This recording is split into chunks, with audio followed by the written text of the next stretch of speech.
cross. We always look back to the cross and we will continue to lift up the cross sapagkat yan ang dahilan kung bakit meron blood sacrifice. Ituloy natin, Sir James Tobias Batong, ang ating lesson about the Israelites applying the blood on the doorpost and the lintel because that is so important. And as I said, sa lahat ng mga nanonood, nakikinig, please don't leave this world without accepting the blood sacrifice of the Lord Jesus Christ. Dahil mga kasama, time is getting closer. So, salamat po sa mga Bautista Malandot family, ganoon din ang Balesteros Chopilo family, ganoon din po ang Metante family with all the families, with all his family. Nandyan si Ma'am Casulia Lab together with the Bukels Pagulayan family. Nandun po ang Gerardo Miliante family. Ganon din Alpay mga Da family. And ganon din ang aking pamangkin si Ma'am Tita Andaya. God bless you and your ayan, ang vision mo at projects. John Torres, God bless you. Ang uluan ko si Pag family. Talagang masisipag mga manunod mga to eh. At nandyan si James Jan Lasam with the two kids. Ayun, the Blessed Father and Blessed Mother ng Michelle. Talagang miracle ang buhay nyo. Ganon din ang Teresita A. Sumera and family, Florentino family, ganon din ang Taguba family, at ganon din ang mga Batongs family together with Balonos family at Rombawa Rojas family. Nandyan si Rowakin. Nakasalamat naman nandyan si Rowakin. Nandyan si Vanaya. Ang gandang pag-awit ni Vanaya kanina eh. So, kayo na sumasali sa virtual, please lang, keep praying and then keep smiling. O doon din sa mga young ones, please lang. Mga young ones, sigurado natanggap na ninyo yun, di ba? Sali kayo At nandyan yung mga Pagulayan, Demata family. At salamat po. Nandyan yung mga apo niya. Okay? We'll keep praying for you all. And then we'll keep praying for Pastor Danny Espilico. Siyempre nasa Bible Baptist Church yan sa Alisa Isabela. Nasa hospital siya mga kapatid. So we'll pray. Kasi ayaw na natin mabawasan ng pastor. Paalis na nga itong COVID na ito. Mababawasan pa tayong pastor. Diba? Pastor Jake, okay. Salamat at nakasama yung mga disipulo mo sa virtual ng young people. Yes. Salamat po. At salamat sa tapang nyo mag-preach dyan. Keep on. Pastor Tom, Pastor Jake. And then nandyan si Brother Ner Marigmen si Bulboro. Kasama yan sa virtual. Now we'll go now, Sir James, to our next lesson. Okay, so nakuha na natin yung the sprinkling and or the application of the blood of the lamb on the two-side post. Is a assurance that the Israelites were exempted from the horrifying face of death or the death angel. And then next they will experience the peace of mind for they are secured because they were under the blood. Okay? So you are so secured when you know that you are under the shed blood. Remember, sabi ng Exodus 12:13, basahin natin para mag-pray ako after this. And we'll keep praying for you all na yes. Sabi nga please pray for us. Sabi ng iba sa inyo dito, we'll keep praying for you. Okay, ready? 12:13 ng Exodus. Kung nandiyan kayo, here is the verse that tells us, that makes them realize that they are so secure. Di ba, Ma'am Esther from Persia? Ayun. Salamat po. Si Ma'am Casulian sa Oman. Ready? Read. And the blood shall be to you for a token upon the houses where you are. And when I see the blood, I will pass over you. And the plague shall not be upon you to destroy you when I smite the land of Egypt. So, kita natin na yes, there is peace of mind and heart when they are under the shed blood. So, mga kasama, I pray na mga loved ones natin ay alam nila na mahal nyo sila, mahal ng Diyos sila, at tanggapin nila ang Panginoong Jesus bilang kordero ng Diyos, nag-aalis kanilang mga kasalanan. Let us pray. Heavenly Father, thank you for my brothers, my sisters who are now watching this program, RBC program also. Bless RBC and all the crew, all the staff, and all the employees together with the honor the Senense family. And may all of them will experience good health. And so with my brothers, my sisters who are watching this telecast today. Thank you for our sisters who are watching from abroad like Kasulia Lab, together with Mylene, and we continue to pray for Sister Atini, Anton, together with Clive and Kay, together with Ma'am Feli, Ma'am Lina in Hong Kong, also Lord for Ma'am Stella in Nevada, also Lord for the Biernes family, and bless also Brother Gerald and Abi, Aldel, and Aden, together with Ashok and Ria, JR, and also for with baby Pael. Thank you for hearing us. Extend the healing touch those who need the healing. Extend thy supply of your goodness, Lord, and thy riches to those who are in need financially. In Jesus' name, amen. Okay, punta na tayo sa number 3. Number 3 na tayo, Sir James, ha? Applying the blood on the two side posts and on the lintel. Number 3 ay ito. They were sure to reach the promised land.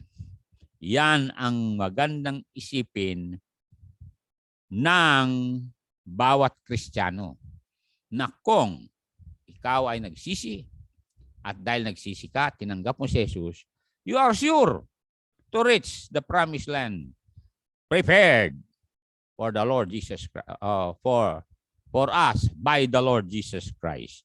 Ayun, salamat po at nandyan kayo, mga kapatid.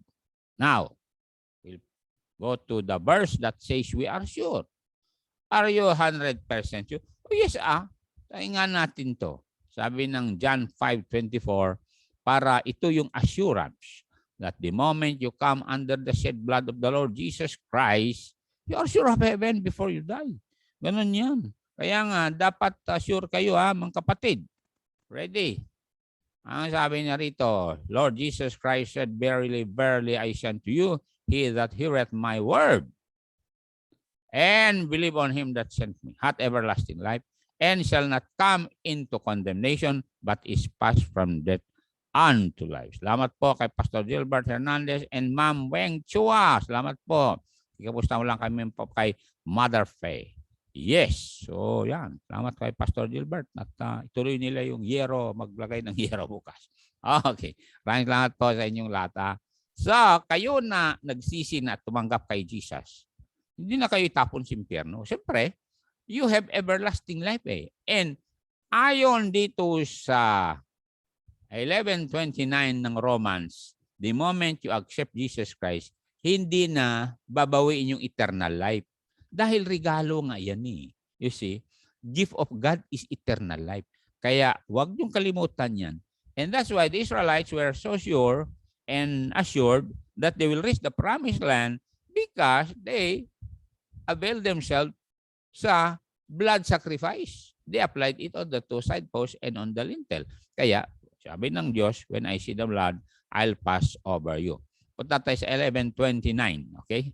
Tingnan natin. Verse 29 tayo. That God will not forfeit eternal life to all of us. Yes, maaring sabihin natin, nagkasala ko. Paluin ka ng Diyos pag nagkasala ka. Pero hindi niya alisin yung eternal life because this verse said, for the gifts and calling of God are without repentance. Hindi na babawiin yan. Remember, sabi ng John 10:27, Jesus will give you eternal life and you will never perish. Kaya nga, yun ang kagandahan ng Word of God. Kaya keep reading the Word of God dahil yung unconditional love ng Diyos sa iyo at sa akin ay talagang forever and ever. Kung gaano niya mahal ang Israel, forever. Ganon tayo kamahal din ng Diyos. Kaya nga ito mga kasama, bakit tuloy-tuloy tayo rito? Kasi alam natin everyday nababawasan yung palugit ng Diyos. Don't you know that? Dahil ang Israel ang sign that Jesus is going to establish His kingdom one day. And I want you to open your Bibles or read with me Ezekiel 37. At sabi niya rito, na ito ang pinakamagandang isipin natin na darating ang oras na ang Israel will become a nation and then gagawa ang Diyos ng temple doon. Ezekiel 37:26. Okay, maraming salamat po sa Kaleda, Pawig, and Palatan family. Okay, thank you po. Nandyan si Ma'am Angulwan Miriam Kusipag. Ayun, salamat. Verse 26. Tingnan ito ha. Ito ang tandaanan niyo mga kasama. As I said, history tells us that Israel became a nation in 1948. May 14 yan. So, the last 7 years, ano po? So, magbilang tayo 7 years pa because Israel will celebrate their 80th birthday sa 2028. Darating ito ha. God will not make a everlasting covenant with Israel without a country. Pero dahil nandyan na sila, ay sabi niya rito, read, moreover, I will make a covenant of peace with them, Israelian. It shall be an what? Everlasting covenant with them. And I will place them and multiply them. At ito na. And will set my sanctuary in the midst of them forevermore. So, magkakaroon ng temple dyan. Magbilang kayo ng taon na. So, 2022 hanggang 2028 dahil yung last 7 years nga, mga kasama, ayan ang 7 years na ang Israel will really blossom. And remember, the temple is going to be built. Look at verse number 28 na. 28. Okay? Look at that. And the heathen shall know that I, the Lord, do sanctify, Israel. Kaya maraming galit si Israel When my sanctuary shall be in the midst of them forevermore. Mantakin mo yan. So maraming salamat po kay Sister Soriano Herbana. Oo, gandang oras. Nagandang ngiti mo dyan, Sister. Sister natin yan. Alam ko ang dami ding hirap dinaanan to. There were times umiiyak yan dito nung dalaga pa siya. Salamat naman at nakapwesto ka na sa DepEd. Kaya wag niyo kalimutan, mga kapatid. Now, punta tayo sa Ezekiel 5:5. Hindi niyo ba alam ang pusod ng ang planetang ito ay Jerusalem? Tingnan niyo 5:5. Ezekiel 5:5. Okay. Ang pusod talaga. No. Kaya nga maraming galit si Israel. Pati Satanas galit si Israel kasi doon itatayo ng Panginoon. Doon uupo ang Panginoon Jesus. Look at this. Thus saith the Lord God, this is Jerusalem. Narinig niyo? This is Jerusalem. I have set it in the midst of the nations and countries that are round about her. Tutungan naman, tingnan niyo sa Middle East. Pinaka-middle talaga ng Middle East. Kung tingnan niyo sa globe, tutusukin niyo sa gitna, pinakagitna, matamaan ng Jerusalem. And don't you know mga kasama, something is happening in Israel. The Lord is healing the Dead Sea. Nakuha na ba ninyo yun? Nakita na ba ninyo sa History Channel na may mga isda na lumilitaw sa Dead Sea? Kasi darating oras na God is going to heal the Dead Sea. Kaya salamat. Nandyan ang aking dentist, Dr. Roby. Ayan. Kapalain ka ng Diyos. At pagpalain ng Diyos lahat ng iyong tulungan sa kanilang ngipin. Okay. Punta tayo dito. They were sure to reach the promised land. Ito mga kasama, kung hindi pa kayo sure to reach heaven after this life, it's time for you to look into the Bible at you go to the book of John at sabi ng book of John sa atin na all you have to do is to come to Jesus. Kahit sa oras na ito because Jesus is encouraging you to come to Him. Sabi nga niya, come to me. Come to me, all ye that labor and are heavily laden, and I'll give you rest. And then sabi niya, come to me. Sa John 7:37, tingnan niyo, you come to Jesus. Dahil mga kasama, mahirap na maiwan ka after the rapture. Hindi ko naman lang sabihin sa inyo, anytime magka-rapture, di ba? Sabihin sa inyo, darating na bukas be here also ready. Pero look at this verse. This verse is for you. Ano sabi niya? In the last day, that great day of the feast, Jesus stood and cried, saying, ito na, if any man thirst, nauuhaw ka ba? Let him come to me and drink. Maaaring nauuhaw ka, pero you are going to the wrong source to drink. Mantagay mo, you drink liquor, you drink love with someone you don't really love. Oo.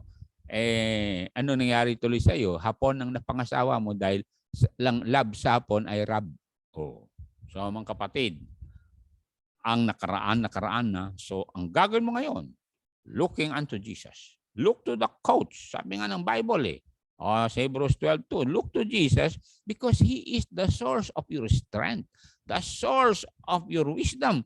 Wala nang iba. Huwag kang titingin sa iba mga kasama. Dahil kung titingin ka sa iba, madiskurahe ka lamang. Naalala niyo yung kwento ni Pastor Abrera, ha? Naalala niyo yung dalawang palaka. Nakakita sila ng drum. Sabi nila, tingnan nga natin kung anong nasa loob ng drum. Nandun sila sa bibig ng drum. Abay, nakita nila half full ng gatas. Sabi nung isa, gatas yun. Sabi niya, parang hindi gatas. Oo, parang cheese. Sabi nung isa, gatas. Ay, parang cheese. Ay, subukan natin. Tumalon. Tumalon yung dalawa. Pagtalon nga, ay gatas nga. Oo, maya-maya. Tingnan nyo ito kasi lesson to sa atin. Maya-maya, naraming palaka doon sa bibig ng drum at sabi, wala na kayo pag-asa, lalabas ba? Malulunod, mamatay kayo dyan.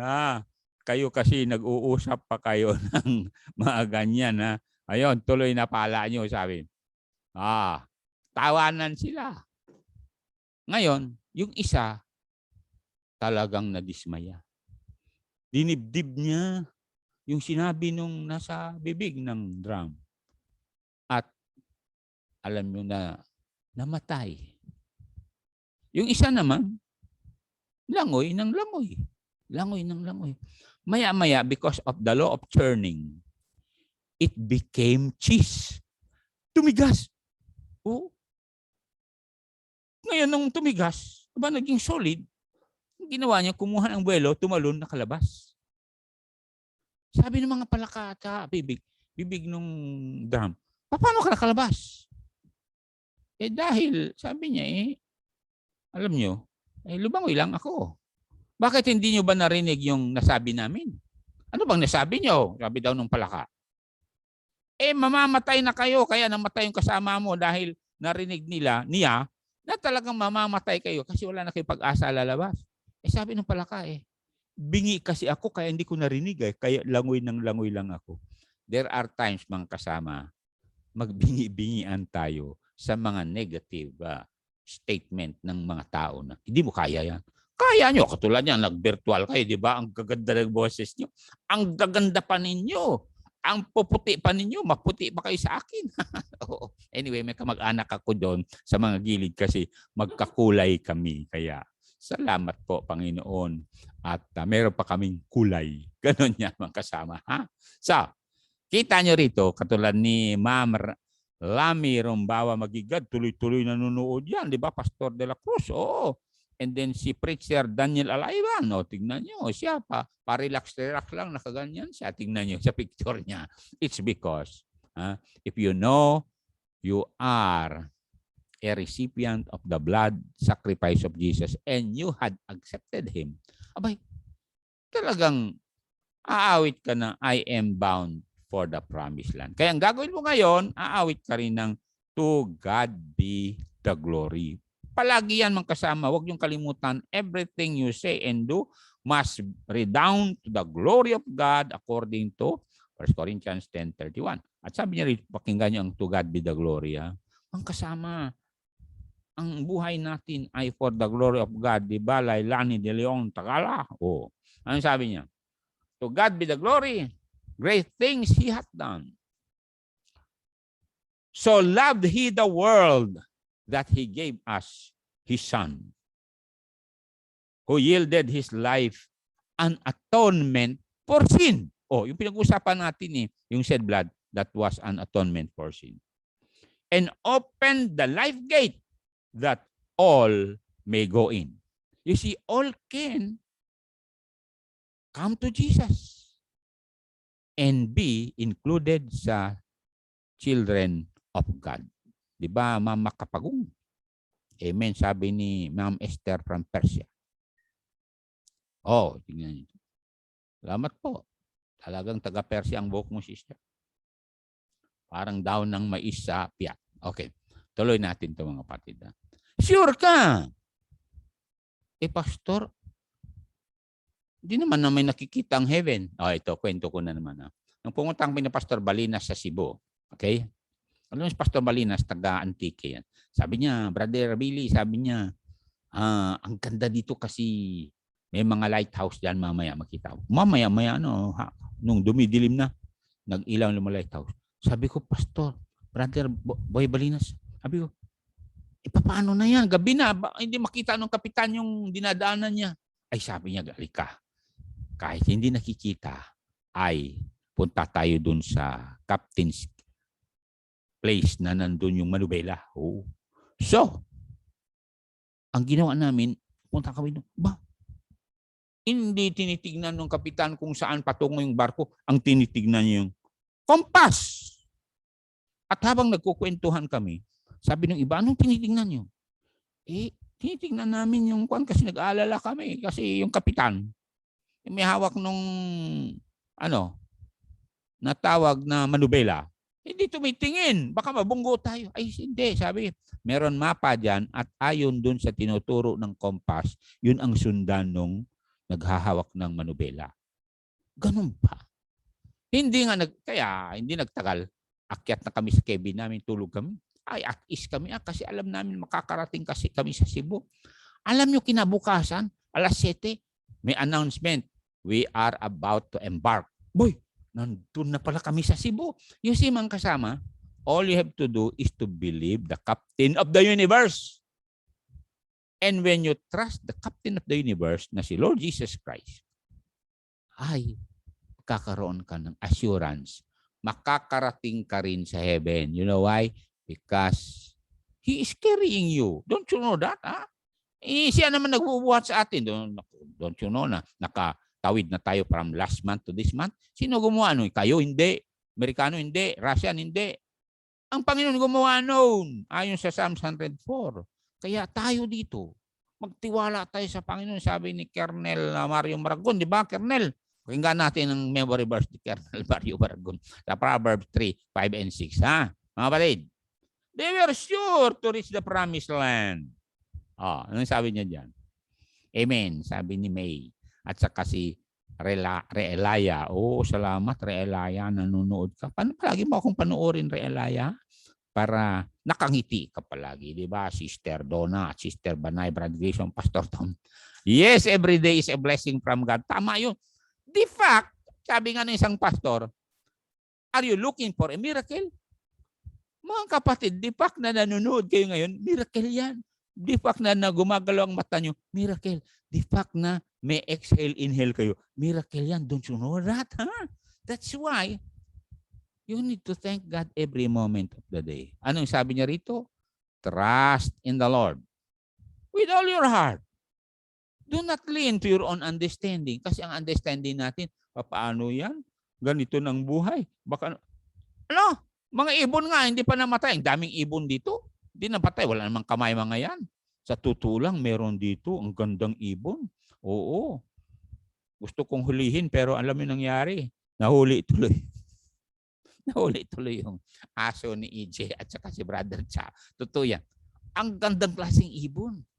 Anyway, ayaw ko nang hulihin kasi ayaw ng Diyos. Para dadami naman yung mga ibon dito para maganda tignan yung mga pigeons dito. And then sabi niya rito, mga kapatid, sa verse 6, in all your ways, acknowledge Him. Ibig sabihin, pray without ceasing the Lord. Hindi ko alam magagawin ko.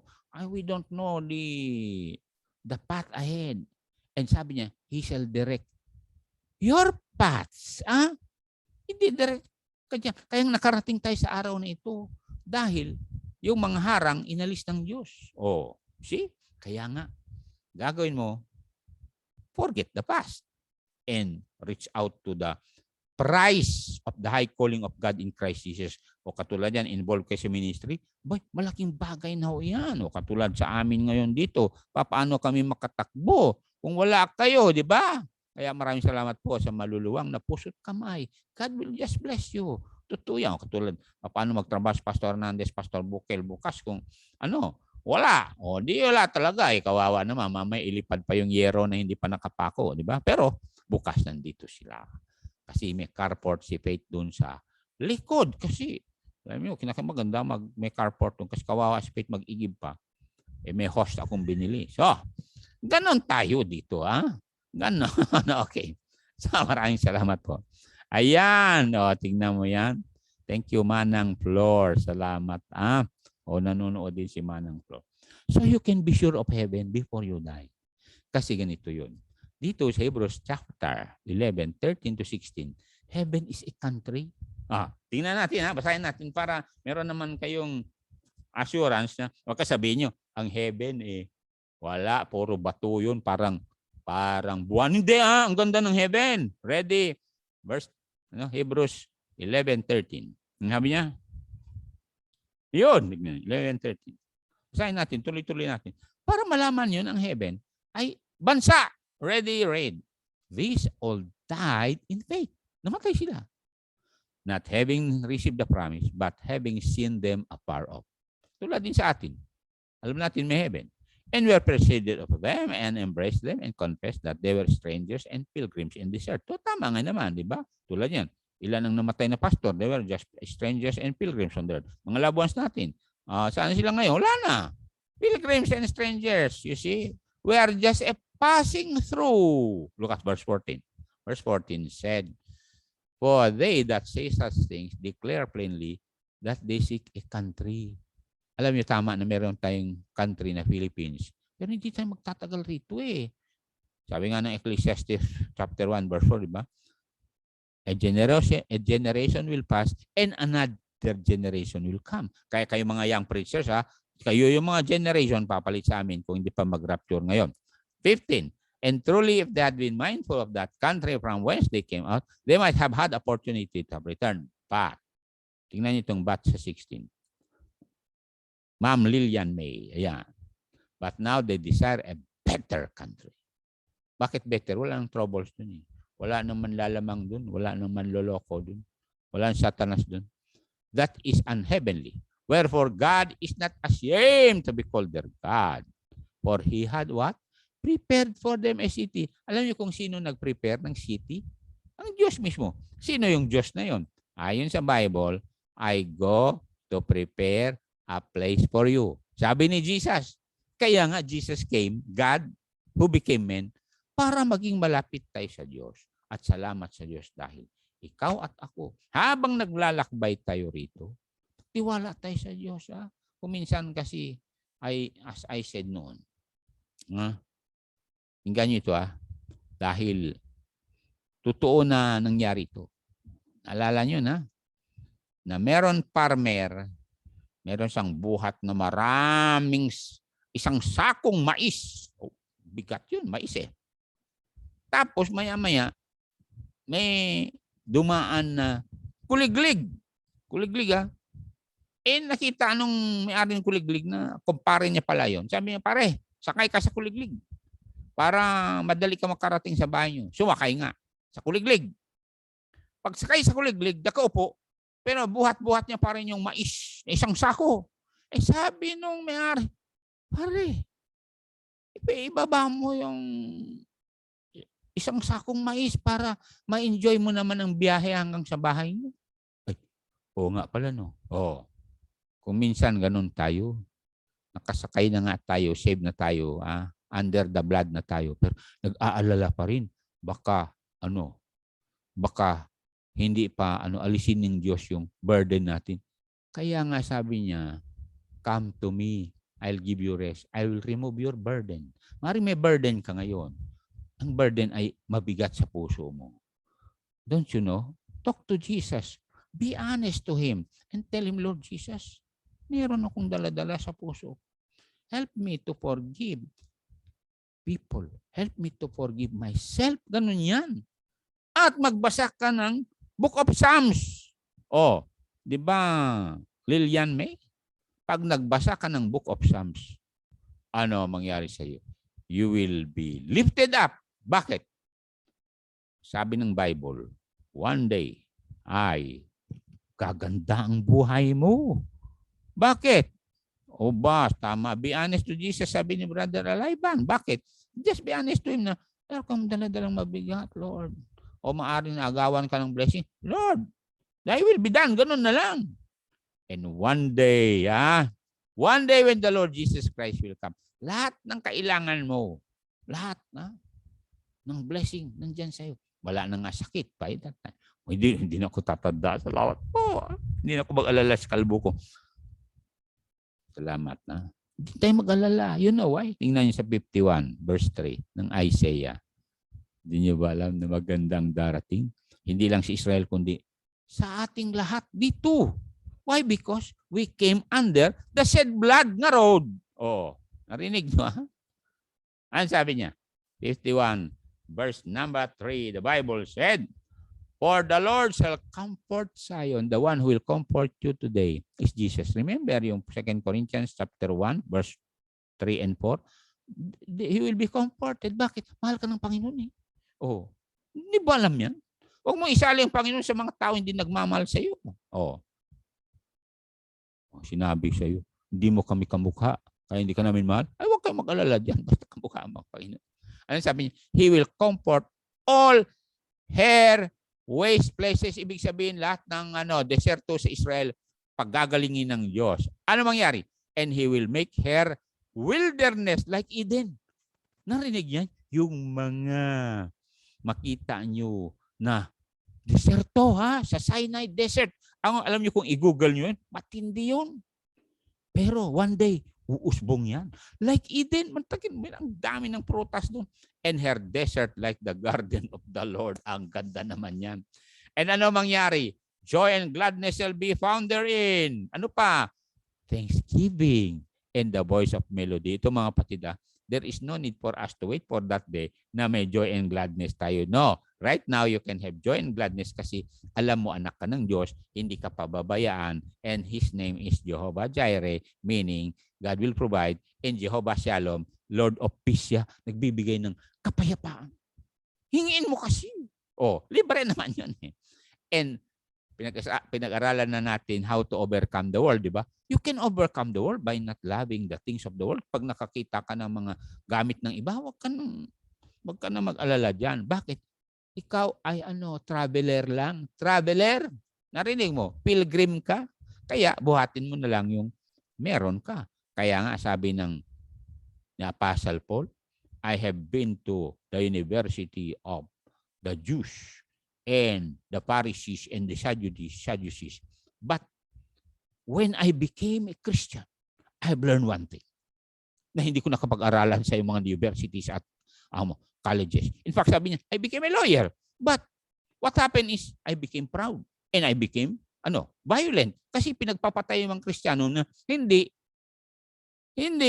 nagpupunta na sa temple. Kasi bakit ka punta sa temple wala na palang kabuluhan yung mag-offer ka ng lamb offering, tapos dalhin ng high priest sa Holy of Holies. Kasi nabuksan na nga yung natawag na curtain dividing the holy place and the Holy of Holies. So, ibig sabihin, diretson tayo sa langit. And you know what? Sabi na Apostle Paul, pakinggan natin itong verse 11 ito. 4:11 and 12. Philippians chapter 4, verse 11 and 12. Ayan. Yan, nag-amen si Ma'am Kasulyalab. Ayun. Salamat po. Ready? Not that I speak. Sabi Apostle Paul. Not that I speak in respect of one. Sino ba? Hindi nangangilang. All of us need something. There are times we lack these things. Kulang. Okay, ganun lang buhay. Agaramid pamuspusan. For I have learned in whatsoever state I am. You're ready to be content. Narinig. And yan ang joy and gladness, kapatid. Bakit contento kayo? Pero kung sabihin mo sa misis mo, alam mo, mas mabuti pa sila kasi ganito. Ay wala, talagang mag-away kayo yan. Be content of what you have. Ang verse 12, I know both how to be abased and how to abound. Ibig sabihin, kung wala, di, magtipid. Kung abound, talagang eat all you want. Pastor Hernandez, Pastor Bukel. Kasi meron sa kainan dito, bigyan ko sila 100 pesos. Only rice, only sabaw. Basta mag-order sila ng isang bowl na, alam mo yung papaitan, or isang bowl na laoyang baboy. Ako, nagdala nga sila dito, 2 tibag na paa ng baboy. Sabi ko, sorry ho, bawal sa akin. Pero nung tinikman ko, nako, sabi kong sarap pala ng laoyang baboy. Lalo balat sa kapaa. Anyway, naku, iba sa inyo, naglalaway tuloy. I know both how to be abased and I know how to abound. Everywhere.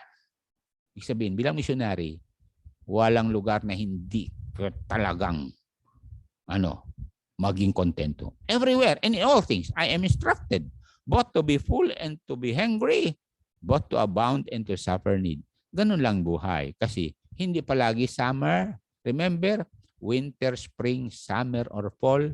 As long as you will not fall, and when you fall, sabi ng Proverbs 24:16, you will rise again. Look at this verse, ha?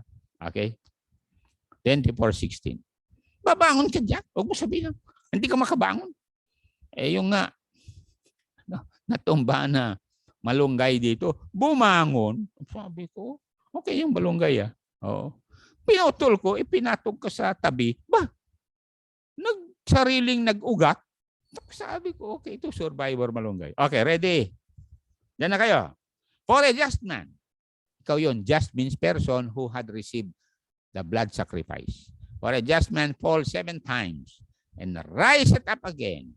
But the wicked shall fall into mischief. Bakit? Yung mga wicked kasi, tulad ng Egyptians, they did not avail of the blood sacrifice. Ganun yan. Ikaw na nag-avail sa blood sacrifice of the Lamb of God. Babangon ka. Kaya nga, ang awit ay onward Christian soldiers.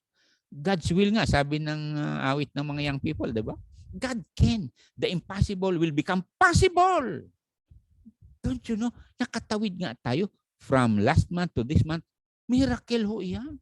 Huwag kayong maghintay ng miracle na mahulog yung asteroid galing sa langit. Kapatid, the fact na nandyan ka, marunong ka magpasalamat, nakakainom ka ng tubig, wala ka sa mga lugar na limited ka. Ikaw unlimited, don't you know that? Katulad ngayon, medyo magaang-gaang na. Pwede nang kami mamasyal uli sa Apusing, Apusing Daga, Apusing Bato, Tamban. Punta namin yung kakilala namin sa Tamban. You know why? Nagnganga yun eh. Hingi ako ng bunga. Ganon din dyan sa Masikal. Hingi ako ng bunga. Kasi nakakagamot ng singaw yung bunga ng palm o kaya bunga ng buwa. Di ba, Pastor Magigad? Salamat po. Talagang tuwang-tuwa ako sa inyo mga pastor. You know why? Dahil, matindi kayo mag-preach.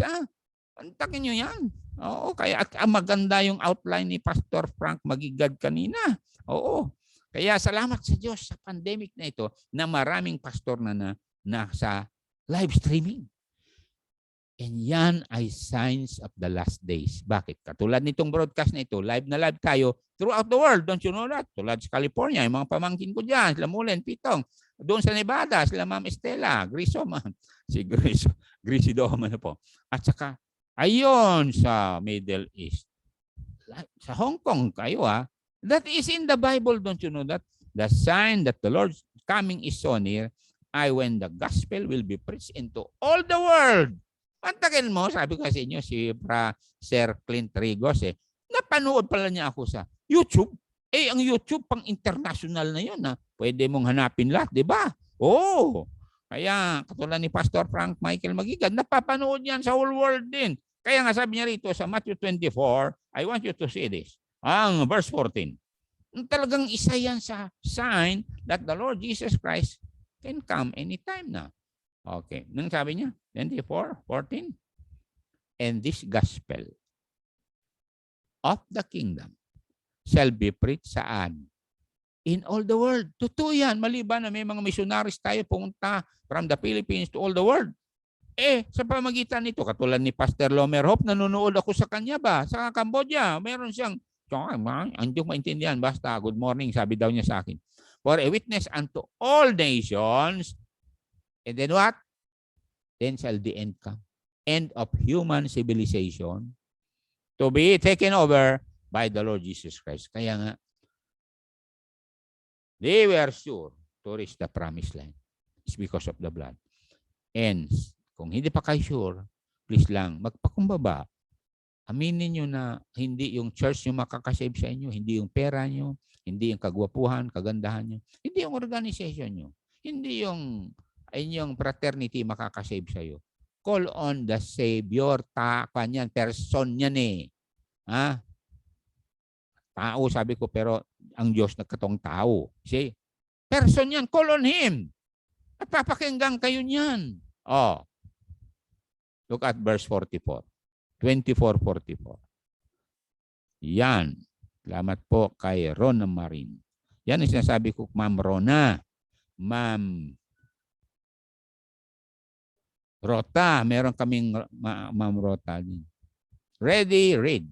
Therefore, be also ready. Ready ka na ba? For in such an hour as you think not, the Son of Man comes. Kaya nga, ini-encourage ko kayo rito to draw closer to Jesus para pagdating ni Jesus, ano po? Sure ka na sa heaven, pero there are times na katulad ng Israelites na naging worldly, naging materialistic, kaya mabigat ang biyahe nila. Mantakin mo. Sabi ni Moses kanila, ang kukunin lang ninyo na pagkain nyo ay tamang-tama lang, isang banga lang, ha? Isa lang banga, ha? Oo, pagkain nyo. Okay, yan, isang banga lang. Tamang-tama lang yan sa inyo. Alam niyo iba? Sabi nila si Moses talaga. Gusto ko 2 banga, 3 banga. Ano alam niyo nangyari? Ha? Pakinggan natin nangyari, ha? Kung minsan kinakalungkot natin tuloy ang buhay natin dahil alam niyo mga kapatid, sinosobrahan natin tulad niyan, oh. Pati manood sa akin, wala kayong time. Samantala linggo. Oh. Bakit? Pastor, mamatay kami kung hindi kami magtrabaho. Linggo nga eh. Ito sila ay sabi niya rito sa verse number. Pakinggan niyo sa verse 16 punta tayo sa Exodus 16. Sabi niya rito, verse number. Gusto ko makita ito 15. Ano sabi niya? And when the children of Israel saw it, they said one to another, it is manna. Yun na nga, inahulog na tinapay galing sa langit. For they wished not what it was. And Moses said unto them, this is the bread which the Lord had given you to eat. And then sabi ni Moses sa kanila, please lang, sa verse 16, ito tama isang banga lang o kaya isang salup lang, pwede ba? This is the thing which the Lord had commanded. Gather of it every man according to his eating. Yun lang makain niya sa araw na yan. Yan lang. An omer for every man. O, sabihin mo, isang banga, isang salop for every man. According to the number of persons, take every man for them which are in his tents. Alam yung nangyari, mga kapatid? Nag-alala sila. Baka wala na. Lucas verse 19:20. Ano sabi niya? 19:20. Kasi gusto ng Panginoon na give us this day our daily bread. Ayaw nila eh. Oo, alam mo, may mga taong ganun eh. Talagang mga tao talaga. Tao talaga. Ready, read. And Moses said, let no man leave of it till the morning. Kainin niyo lahat sa araw nito. Alam niyo, diyan ako believe sa Australia, po.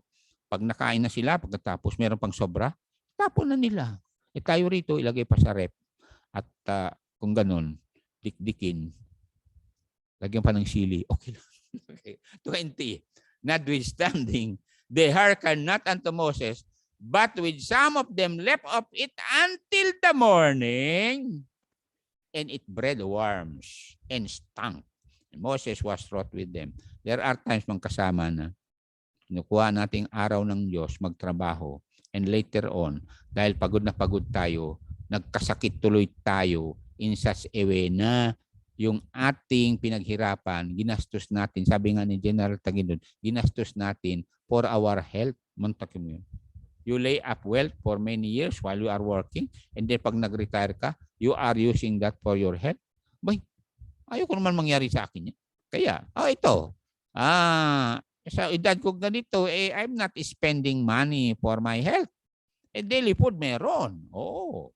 Pero for sustenance, sabi ng Dr. Gonzales, at salamat kay Brother Red Sister Ruth ni Juan ako sa Caritas. Ay, Dr. Gonzales, hindi kita mabigyan, Pastor, ng maintenance mo kasi okay ka pa. Tama lang. Bakit? Umiinom ako ng lemon grass. Na pinakulo, hindi yung dire-diretso. Malunggay. Bayabas. Bayabas na pinakulo. Ang ganda mga yun. Kinakapit. Hindi lang yun.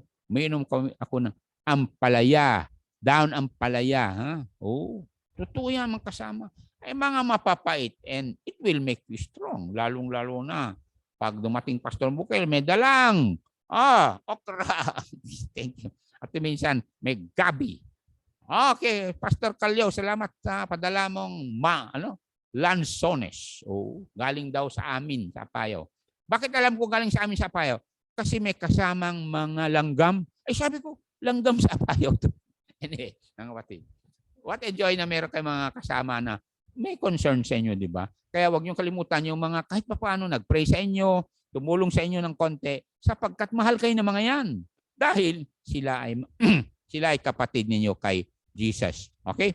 So, sa oras na yan, we thank the Lord na the shed blood assured them that they can reach the promised land.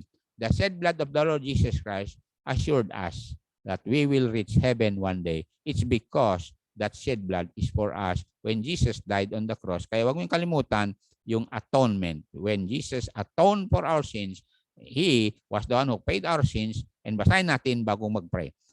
Romans chapter 5, 10 and 11. Ano sabi niya? Ready? 10 and 11.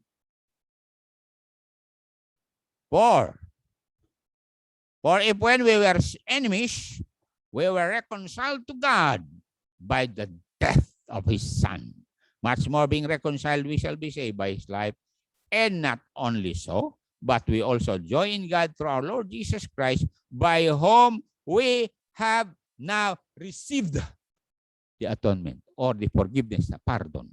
So thank God for Jesus. Huwag niyo kalimutan yan, kung pag-save just the Lord Jesus, please save my soul. I believe that you atoned for my sin, you paid my sin, and you are my lamb sacrifice. Please save me, Lord Jesus. Gawin niyo yan. Okay. Heavenly Father, thank you again for my brothers and my sisters who prayed that this program will be successful. Bless them all, O Lord. Keep them safe from all viruses. And even our children, grandchildren, keep them safe and bless the works and businesses of your people. Thank you for these who are so faithful in maintaining and supporting this great ministry for the salvation of the lost. Bless our foreign missionaries, our local missionaries. To God be all the praises, the glory, and the honor now in Jesus' name. Amen.